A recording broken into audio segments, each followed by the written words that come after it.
I've never felt cooler in my damn life.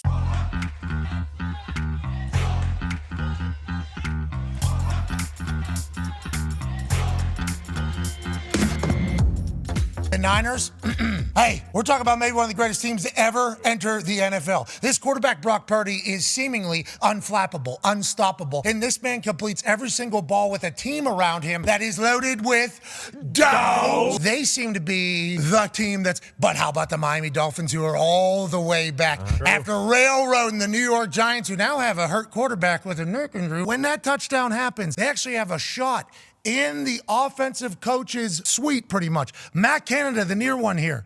Touchdown happens. Look at the boys. Hell yeah. Hell yeah. Woo! Look at Matt Canada. Something good just happened on his offense. He has no idea. And I don't know if he's upset because the Randy check came and that wasn't the play that he called. And he maybe, we left too much time on the clock. But nonetheless, the fans in the stands didn't even get a chance to see that Matt Canada had no reaction when the biggest play of the day happened to potentially win the game with an offense that he's calling. Here's another beautiful chant from the people in Pittsburgh.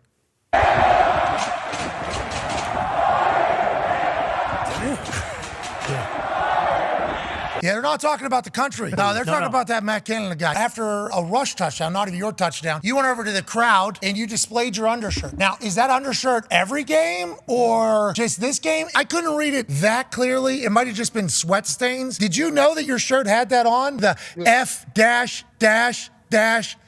Dallas, did you know that? That was just on my loop, man. I put it on, just wearing a t-shirt at the game. I don't know how that got on there. I might have been mildly inspired by our guy, Gary Plummer, who wore that in, I'm pretty sure it was the 94 NFC Championship game versus Dallas. So, there's some things that need to be worn for the franchise. I think it's just coincidence that I just happened to appear on my chest on Sunday Night Football. Okay. Yeah, we thought it would have been a coincidence. Yeah. Just turned 30? Fuck yeah, I did.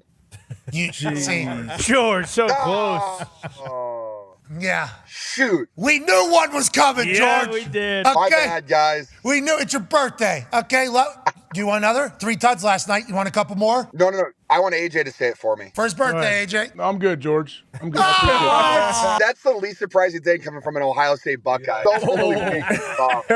Just all squishy. Goodness gracious. When did you start playing hockey? When I was 4 or 5 years old, so 13, 14 years ago. This was the only game plan for life? Yeah, just right when I started, I was lucky to kind of find that passion, and I played a bit of soccer growing up and stuff, but nothing ever really clicked to me like hockey did. How do you remain a normal human while having all this pressure of being the next guy for your entire country's sport, pretty much? I think if you kind of look at it from the outside, it is, pressure and stuff. But for me, I'm just doing what I love. And from when I was 6 years old to now, it's just kind of that's the same mindset as, I feel fortunate to get to go to the rink every day. And I've just never really wanted to not be in that situation. And I'm living out a dream right now. So that's more what I focus on than maybe the expectations or the comparisons or anything like that. How are you going to kind of enmesh yourself to the team and get along with these guys when you can't drink for another 3 years? Yeah, I think there's, more to life than, just the guys drinking or whatever.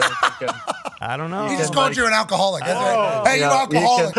No, but we're in the room together every day, and the guys have been so great to myself and all the young guys, so I feel really connected in the room, and the camaraderie's been great so far, and we've been pretty fortunate to have the guys we do around the room make us feel comfortable. That guy starts boozing at noon every day. That guy just asked you that Only question. on the weekends. And Fridays sometimes. Sometimes, yeah. Yeah, and maybe a Tuesday slips in. Stephon Diggs breaking that thing on the sideline. This is another one of those situations where I appreciate his passion. I love how competitive Stephon Diggs is, but it feels like some places this happens, some places it doesn't. When you're playing great football, obviously, this type of shit's not happening. But have the Bills been too much of this so far in our eyes? I assume Bills fans are thinking this. They've been too much of this, maybe through this entire kind of dynastic run that they could have had over the last 3 years. It feels like there's a lot of this, and I don't know if it's ever going to stop. Whenever they're playing great, I love watching them. When they're playing bad, I almost hate watching them because I'm like, what's going to happen that's going to make me think that their culture isn't what we think it is? This is not that big of a deal. People smash tablets all the time. We are in prime time Bill Belichick press conference season. Will Mac Jones be starting on Sunday?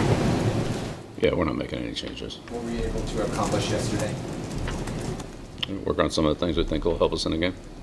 help us play better football. We worked on some things I think will make us better play football. Next question. Why Mac Jones? Literally just answered it. Okay, didn't I? I'm not doing a song and dance the entire time. I would lose 34-0 every single Sunday for the rest of the year if that meant we got Drake May come April. It happened to David Njoku on Friday, September 29th. His face got burnt. Then on Sunday, just a couple days later, he showed up at the game wearing a mask that made him look like a Halloween character. Now we're getting a chance to look at it a couple weeks later. His face got messed up. David Njoku is incredibly lucky that we still have vision, we still have face, and obviously him playing just 2 days after this event takes place, putting a helmet onto the top of his face while going through this, the toughness of that, insane. I think the luck obviously is huge, but David Njoku, thank you for your commitment to your team. Hockey is awesome. Connor Bedard's first goal as an NHL player. He's 18 years old. He's got dangles. Woo. He's got behind the back passes. He's got a shot, rebound, wrap around, goal! Hell yeah. Connor Bedard. This will be a moment that'll go down in NHL history as Connor Bedard's first goal. And it happened in Boston, the same place that his great-great-uncle scored his first goal 1,000 years ago or something like that. Now, in this same exact game, look at this situation right here. Beecher, this guy, first NHL game for the Boston Bruins. Jeez. Cheap shots a guy, boards a guy. But that's not the story. No, the story is look at Dickinson coming. Oh, we have to fight. That is literally what Dickinson said there. You take a cheap shot on my guy, we have to fight. There was no hesitation. It was just we're fighting now because of what you did to my friend. There needs to be more of that in our society. Speaking of punching faces in, they still have fights. This dude went to Harvard, big brain fella, slugging it out with the Avalanche. Hey, eating some, getting some, giving some, sticks, glove, hip tackle. Hell yeah. And then look at his family.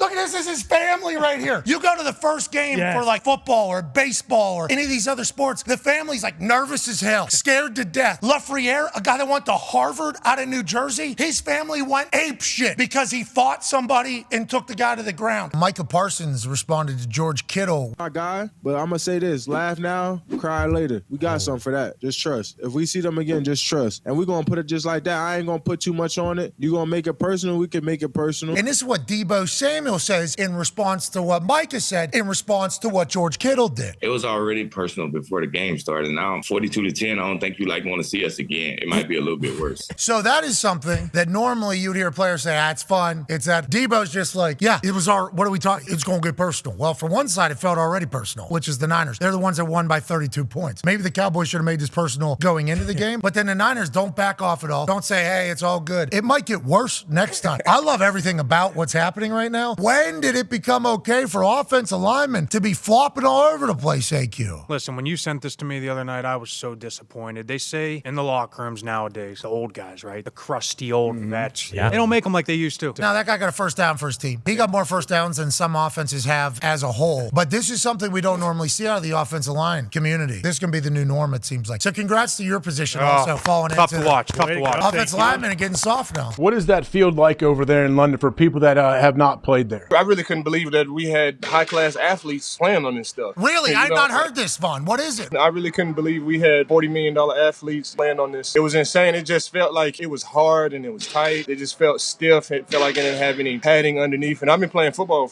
in the league for 13 years, and that was some of the worst turf that I played on. And remember, win by 45 this weekend, and we're all going to be disappointed. Ladies and gentlemen, the head... Oh, that's awesome. That's your life, dude. You've earned it. You've earned it with how great you've been. Ladies and gentlemen, Coach Nick Saban. Thank you, Coach. Shakes his head. Oh, that's awesome. Didn't even smile. So pissed. Why are you going to say that? Why do you have to feed the narrative that is the case? If you watch his top 10 press conference moments. Pisses me off when I talk to people that have this expectation, like they're disappointed that we only won the game 14-13. It really doesn't matter what you think. It all revolves around him just being so sick of what is a success for his team and what is not a success for his team. Massive news yesterday coming out of your particular company. USADA and UFC will end their partnership after the 2023 year. Well, let me just start with this. It wasn't an announcement. It was a dirty move by them. Okay. Okay. Yeah, there was no announcement yesterday. That was straight up scumbagism, what happened yesterday. Okay. USADA, all right. Not happy about it. The you-know-what is about to hit the fan on that one. Okay, so the shit is about to hit the fan over there. I thought we were on ESPN. What's going on here? No F. You can do whatever you want, huh? Not anything. New York Post wrote an article about us, AJ. What'd they say? Well, the headline is, Pat McAfee pays Aaron Rodgers millions of dollars for his appearance. Our company went from being valued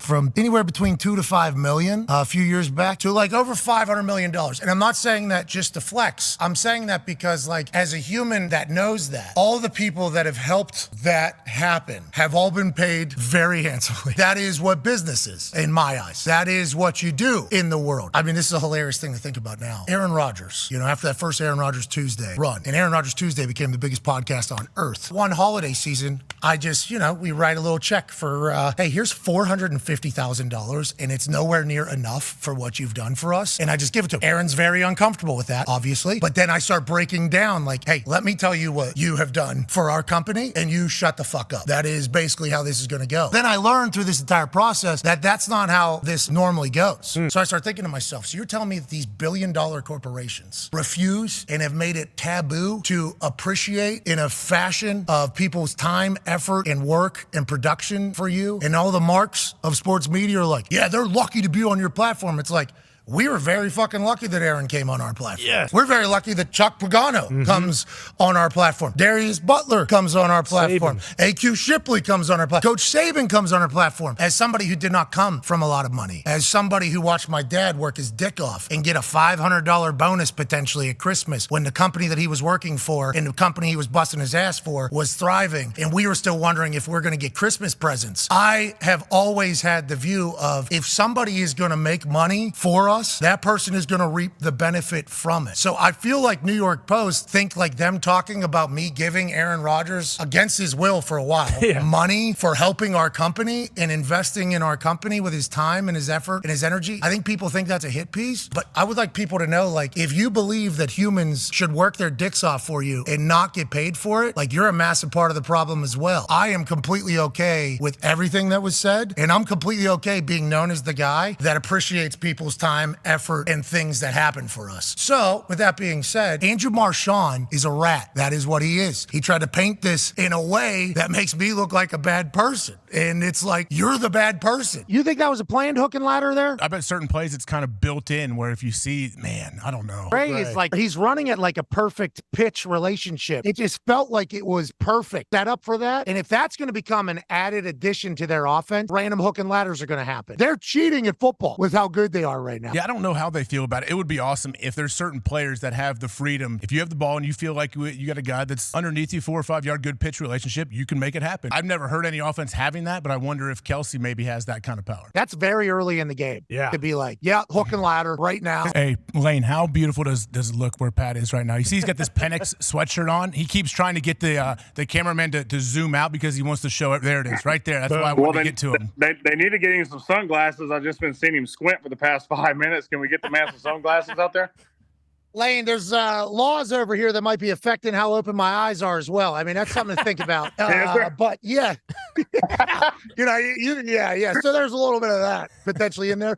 But yeah, I didn't even bring sunglasses. We're coming to Seattle. I assumed it was just going to rain the entire time. They just offered me some sunglasses. Those things would not fit on my head. Come on, let's try it. Oh, yeah. I've never felt cooler in my damn life. I believe they are, what's that called when you can see through the water? Polarized. That baby fox. Polarized isn't for water. Yeah, polarized for the sun. They're sunglasses. You guys don't know shit. What does that have to do about looking through the ocean water? Have you ever fished in your life, AJ? I mean, I'm not much of a saltwater fisherman because that's the hoity-toity, the big money fishing. I don't do that. I go in creeks and ponds. I'm a creek boy. I grew up on the lakes in Michigan. You had to have polarized glasses to see through the water. Promise. I am so sick of how disgustingly dumb you guys are when it comes to angling. In baseball, for a playoff game, you have all these fans, everyone's watching. How do you harness that energy and actually use it for focus in those moments? I dropped out of high school at 16. I got my GED, went into JUCO. It was I have to be the number one pick. That was the pressure. I have to be the number one pick. If I'm not, I'm a failure. I have to be able to get my family out, take care of them, and do the things I can to take care of them forever. That was the pressure. Now all this is cake. This is what it's all about. This is the fun part of that. Going out there and playing in front of 45,000 people and harnessing that energy energy into hitting a baseball, letting the game come to me and not worrying about anything else, just worried about what I can control. And that's hitting a baseball and playing and doing the best I can for my team and my city. And the pressure is all behind me. This is what I love to do. And there's nothing like it. You have to know too, like sometimes you're going to make those mistakes. Things are going to happen. And that's part of the game. Don't let that dwell or don't let that impact the way you finish your game. Because all those ups and downs or all those moments, those are what's going to lead you to a stepping stone of being great. And that's where greatness comes from. That's what it's all about. That was one of the greatest answers I've ever heard in my life.